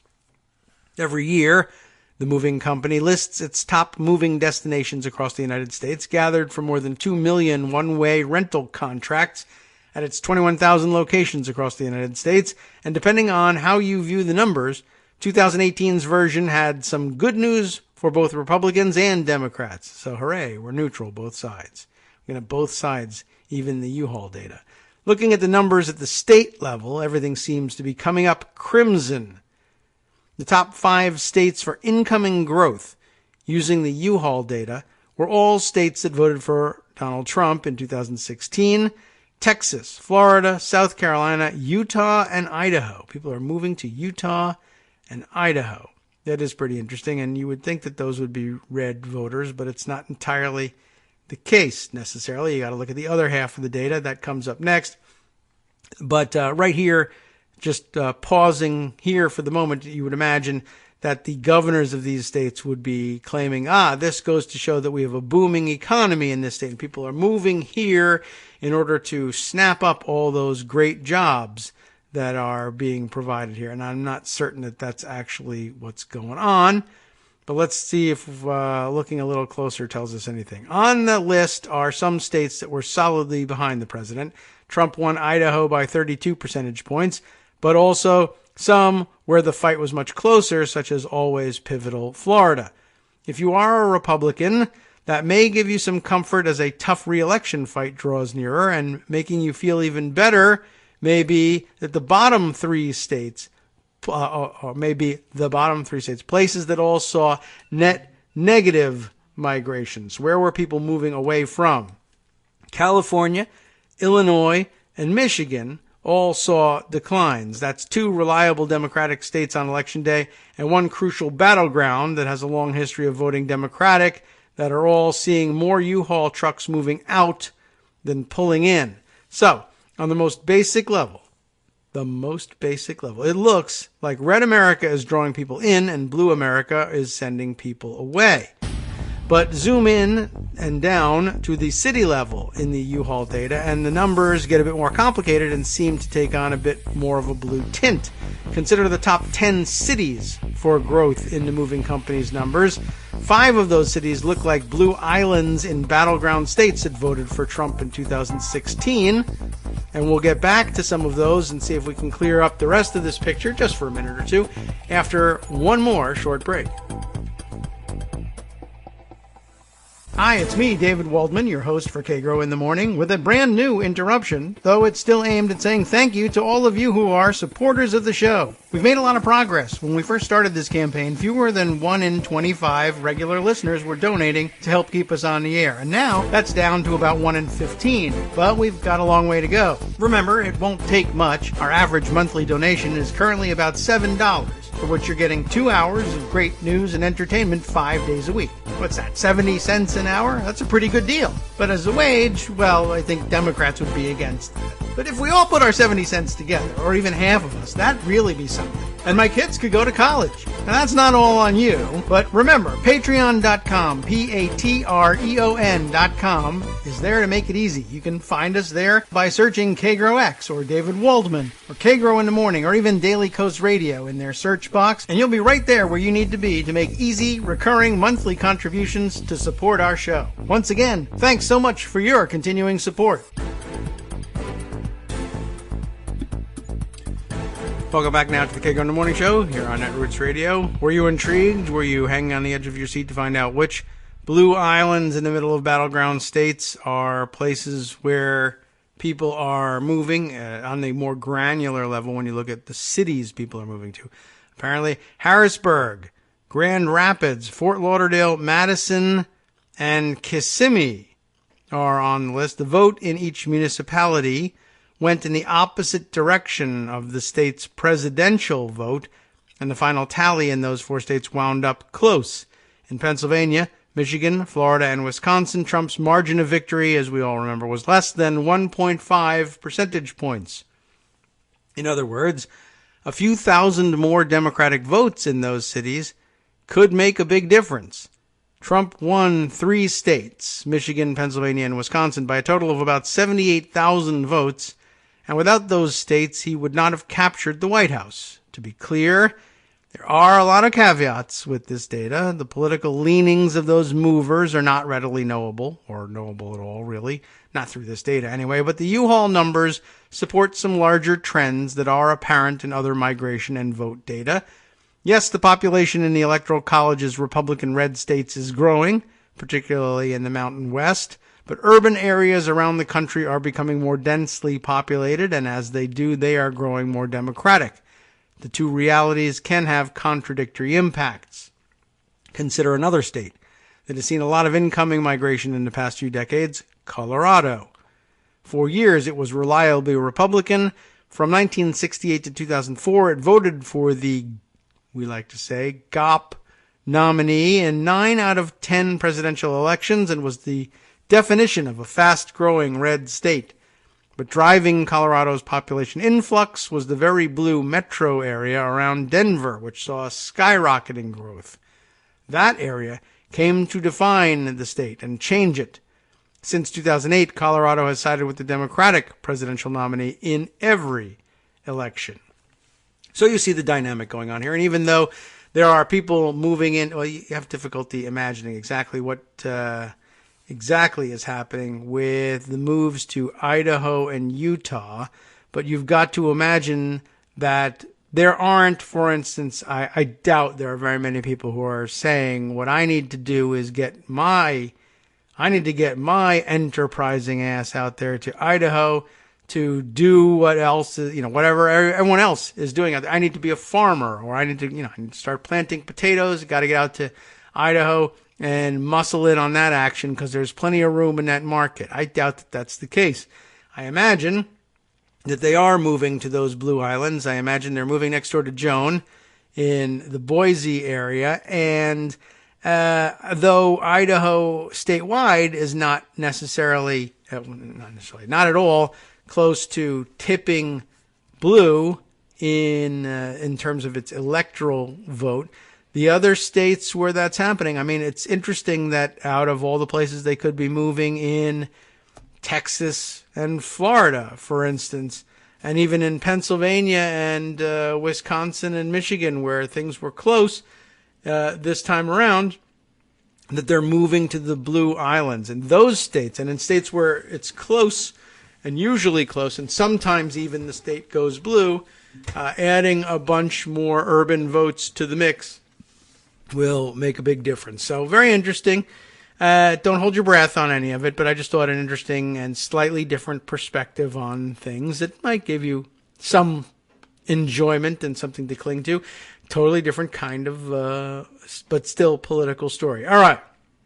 Let's see. Other interesting takes and departures from the norm. Karen sent us, Karen D, who goes, as you know, as Car without the N, SF on Twitter, and a frequent contributor of story ideas here, grabbed this tweet thread from Matthew Chapman, who we've referred to, and we've read a couple of his tweet threads before. This was an interesting thing. So she just sent me this, and I guess with a question mark, asking, hey, what do you think about this strange series of thoughts? And it is an interesting one. Matthew Chapman, who tweets as how do we decide how we say this? It's like F awful, like fawful fan. I don't know what that means. It probably means something to, well, certainly to him and to maybe a bunch of the rest of you too. And I don't know what that would be. But anyway, that's how you'll find him. And he's got these thoughts on the filibuster. And there are a couple of stories laying around about filibuster and filibuster reform, and maybe we can link to some of them and get one topic out of the way here today.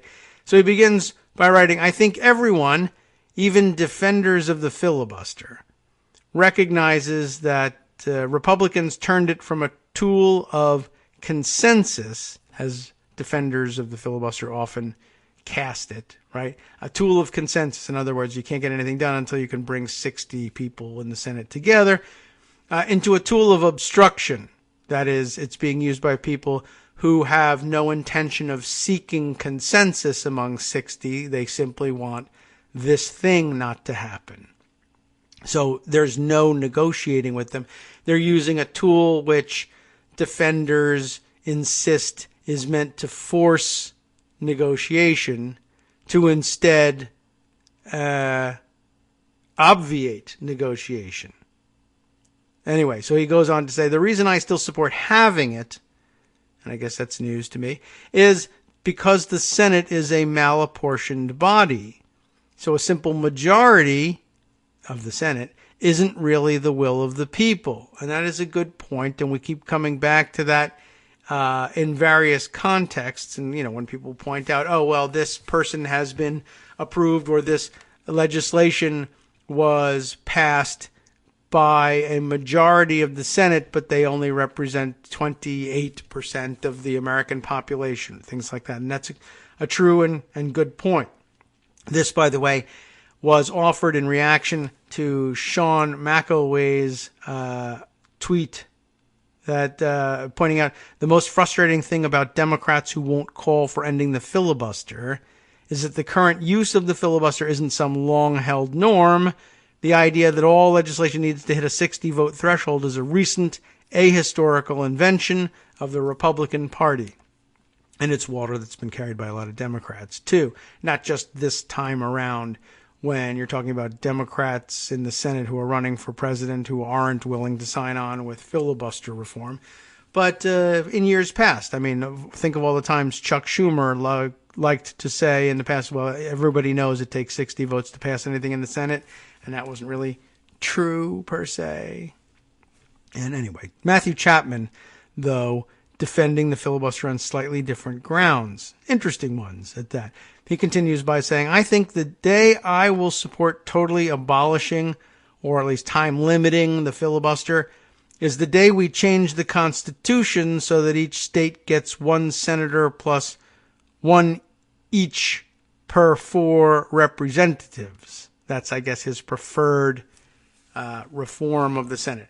Every state gets one senator, plus for every 4 members of the House you have, based on your population and reapportionment after a census, you would get another senator. So a state with 4 representatives would get 2? Is that how it would work? Or is it 1-to-1 and then the next 4, so that a total of 5 would get you 2 senators? I don't know. He doesn't make that clear, but that's not the main point of the thread anyway. But here's another idea, he says. Keep Senate apportionment as it is and keep the filibuster, but change cloture rules so that instead of requiring 60 senators to end debate, it requires any sized group of senators representing a majority of U.S. voters. That is to say, final passage of a bill will still require 50 plus 1 votes, and any senator can still filibuster, but for cloture, you count up the number of people represented by each senator voting for cloture, and it passes only if the total is more than half of the U.S. population. Or rather, I guess we say cloture is invoked if they represent larger than a majority of a total U.S. population. Seems to me, he says, that would address the 2 most immediate problems people have with the Senate. It makes malapportionment matter less, and it makes it easier to get cloture for major legislation. Possibly so. Interesting thought. I'm not sure exactly offhand what to make of it. It would require, of course, some rulemaking, in addition to probably a constitutional amendment, because it would otherwise, I guess, be subject to challenge that, why should the weight of one senator's vote be worth less than another senator's? You would have to have a constitutional amendment explaining that, that was going to happen. And I guess it wouldn't necessarily have to explain why. It would just have to be there. But it would be nice if it also explained why. But just trying to game out, how would it actually work? And when I say it would need some rulemaking, you would have to decide, all right, well, how does the number get chosen? And you'd have to, be able to peg it to something acceptable, presumably, just to invoke our favorite phrase here, to both sides, whether that's the official census for the state, and at what point do we take that census? So is it the year that census comes out? Is it the census, that the official census number that was in place during the year in which that senator was elected? During the year in which that senator is sworn in? Which will it be? I mean, it might not make a great deal of difference, but the point is you're going to have to come up with rules for that. So if you're elected in this next election, if you're elected in 2020, does the 2020 census, the results of which won't be available probably until 2021, control? Or in the meantime, until we get 2020 census results, the 2010 census control? And do we break it down any further and say, in the interim, in between official censuses, the Census Bureau very frequently makes statistical guesses about what the population shift has been? Are those too uncertain a set of numbers to go with for something as important as that? Probably.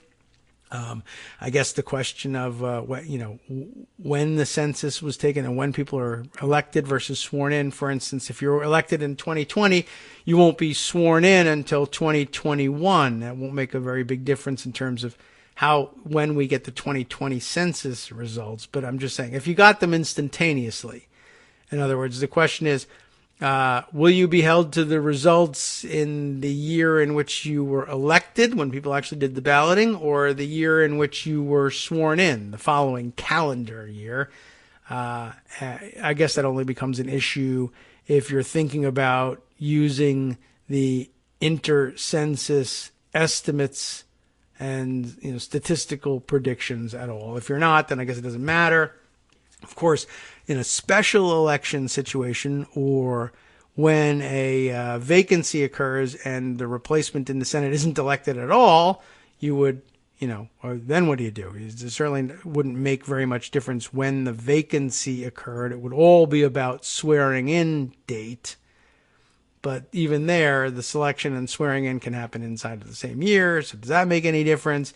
It clearly can't be elected. I guess it has to be pegged to when you present your credentials and are sworn in and take the oath, which just, by the way, points us back to the old story about the oath being critical about things and not being a throwaway, as the Republicans tried to claim at the beginning of, or right in front of the 2017 swearings in of the new Congress, new senators, and thereafter the new president. You remember when we were talking about the possibility of engineering a procedure by which Merrick Garland could have been installed at the Supreme Court, which, may become a critical thing at any moment, really. But anyway, very interesting.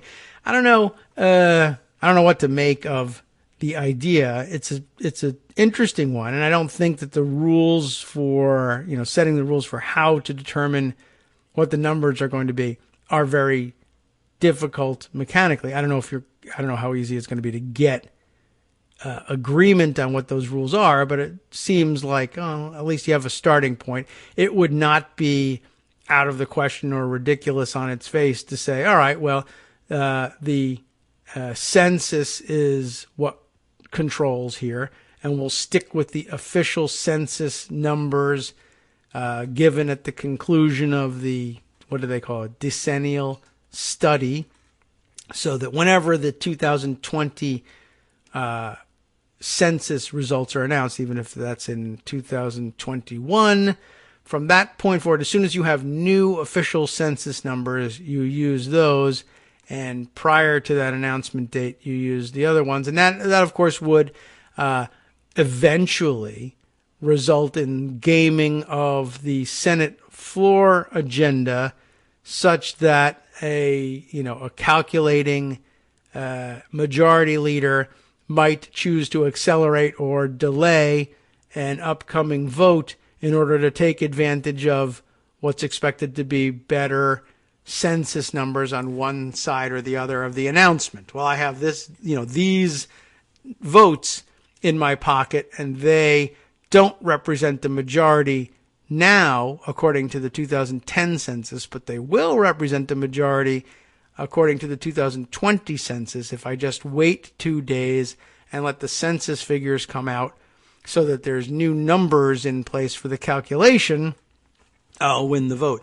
I mean, it would be a nightmare in the fluidity of things, but the people who matter in terms of counting votes, the whips and their staff, would become pretty adept at that math. There are only 100 senators after all, and they would pretty quickly come to know the numbers offhand just by being familiar with them, dealing with them all the time. It would be very interesting. It would create a very small political class inside Washington, D.C. that could state off the top of their heads, the official population of any state in the Union. And I guess you'd have a lot of math savants on the floor being able to do that math in their heads and be able to tell you whether you have enough votes for cloture or not. It's intriguing. It's not beyond workability either. And, it actually addresses an interesting problem since, the same people who are interested in filibuster reform are likely to be allies on a reform like this one, even if it made cloture more difficult in some cases. I'll bet that most people who are on the side of filibuster reform from the Democratic side of the aisle anyway would be willing to take a look at this. Now, on the other hand, there are votes out there for filibuster reform from the Republican side of the aisle, who come at it from a gimmitarian perspective and presumably wouldn't be in favor of this other option, but might be perfectly willing to get rid of the filibuster specifically to exploit the very problem that Matthew Chapman points out. So be aware of that too. And there's much less engineering that has to be done in order to get their way. So there will more than likely come a moment where there's a consensus for filibuster reform or to eliminate the legislative filibuster driven by Republican gimmitarianism and topped off by, at that point, reluctant Democrats who still see the long-term wisdom of getting rid of the filibuster, if there is such a long-term wisdom, now that Matthew Chapman has questioned it, who might go along for the purposes of getting the job done on somebody else's watch. I don't know. I'm not sure how those votes go, even before we start apportioning them for population. It's an interesting idea, not one that I don't even think Matthew thinks anybody is really going to take it up seriously, but these things do start small. Filibuster reform movement is proof of that. Okay, let's see. What other stories are out there in need of coverage? Plenty in pocket. And let's see, I thought I would thumb through the Twitter feed and find a couple of the important stories today, too. Oh, I remember now. This morning, interesting point. Let's see, it was Brian Stetler from CNN, reliable sources, quoting Jeffrey Toobin in the New Yorker on, the piece that Toobin wrote, I guess, Roger Stone's and Jerome Corsi's time in the barrel, saying, though, I guess a quote taken by Stetler from the Toobin piece, the Watergate scandal was like Shakespeare, a drama that built to a satisfying climax. The Russia story is more like Beckett, a mystifying tragic comedy that may drift into irresolution, which was an interesting comment, and I think I saw it commented on by NYC Southpaw, basically saying, these guys are, Toobin in particular, like a theater critic, who phones in his review from the lobby during the intermission, before the play is over. And I got the point of that. And, for Toobin to be so dismissive of the Trump-Russia story already is troubling, but it's likely in keeping with tradition, which is the point that I thought I would make. I said, Toobin pointing out here, it'll rather than come to a satisfying climax, it will drift into irresolution.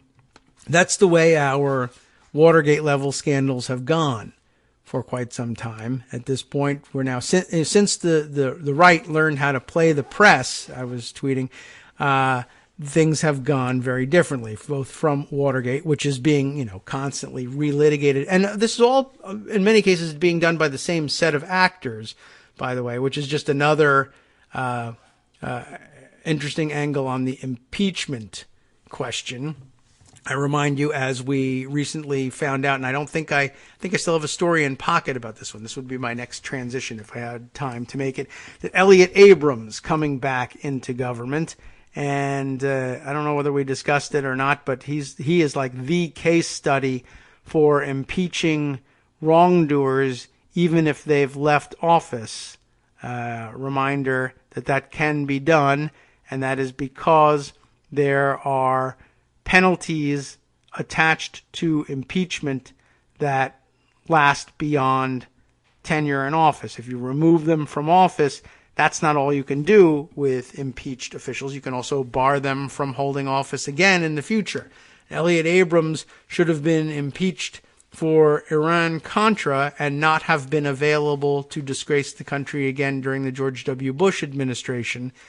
And had he been impeached for his wrongdoing on either of those first two occasions, he would not be available this time to embarrass the United States again.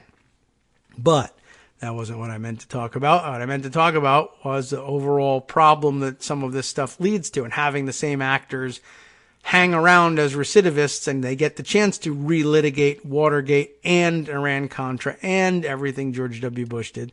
This cycle that we're in, every 15 years, a Republican president comes into office and does something impeachable. And, since we never actually impeached Nixon, basically, we've never really done anything about it. We came damn close, but didn't do the job on Nixon and for the good of the country. And here's what the good of the country got us. 15 years later, it was time to impeach Ronald Reagan over Iran-Contra and possibly even George H.W. Bush for his role in it, according to some retellings of the story. And we didn't do that either for the good of the country. And then 15 years later, we didn't bother impeaching his son, or Dick Cheney, who was holding the reins, for warrantless surveillance, for one thing. Thanks again, New York Times, for not telling us about that one, because he didn't want to impact the election. Torture, indefinite detention, God only knows what else. That too, let go for the good of the country, and we look forward, not backward, et cetera, et cetera. And, just to retell that story, when the president, in that case Obama, said we look forward and not backward, I said, I know we've been doing that every time, and every time it gets worse, and it's hard to imagine what could be worse than George W. Bush, but think ahead. You're only president for 8 years at most. What comes after you? We don't know. It could be anything. And do you want to hand an imperial and unchecked presidency over to the worst that they can bring forward next time? Except neither of us, even then, envisioned Donald Trump. So there we go. The cycle continues. It's on about a 15-year pattern, from Watergate to Iran-Contra to warrantless surveillance, torture, and indefinite detention, now to Trump Russia or Trump Saud-owned Arabia, or whoever. Pick your partner. Turkey. Just money. Whatever. All of this cycle, and the ability of the right wing to play the press every time that's terrible for our future if we take care of business, that has led to a repeated and increasingly dangerous threat. It gets worse every time. I think the cycle might even be shortening, and it's we're at the point where no norms apply, and that really, I guess, is predictable given how many times they've gone up to and crossed the line, and Democrats, if you want to blame it on them, or the bulk of the country, or the press, or who knows who's driving this, and no single player most responsible alone for driving this process. But we've got into this rut of they run roughshod over the Constitution every 15 years, and we all say, yeah, but, all we've got is this terrible, terrible impeachment remedy, and everybody's so afraid of what it's going to do to the country. And amazingly, everybody still says, this will be viewed as political payback, retribution, tit for tat.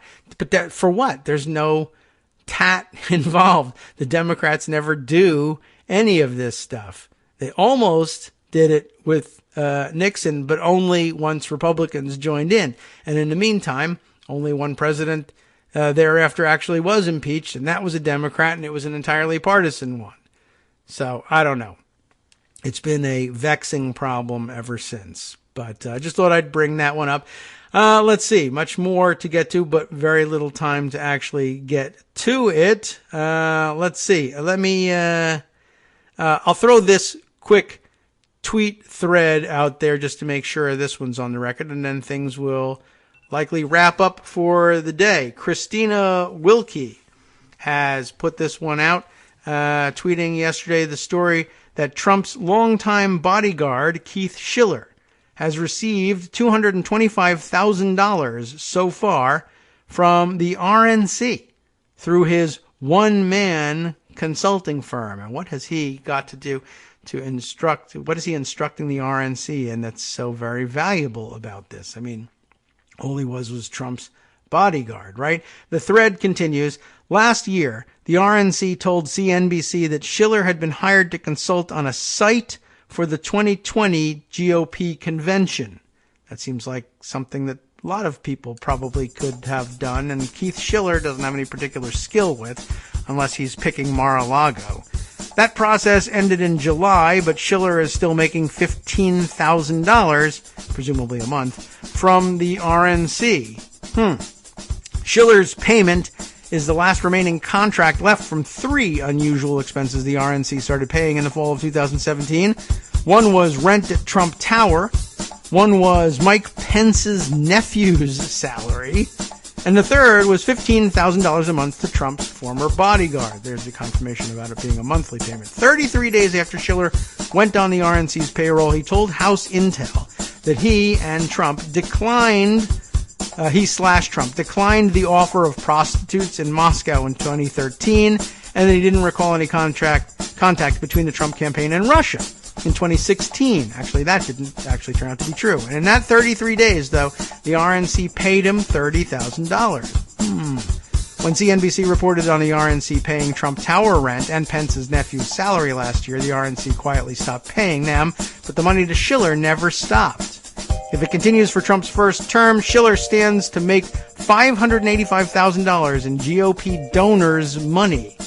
And while the RNC has been paying Schiller $15,000 a month, the Trump campaign has paid more than $94,000 in legal bills for From him. Daily Kos Radio on netrootsradio.com.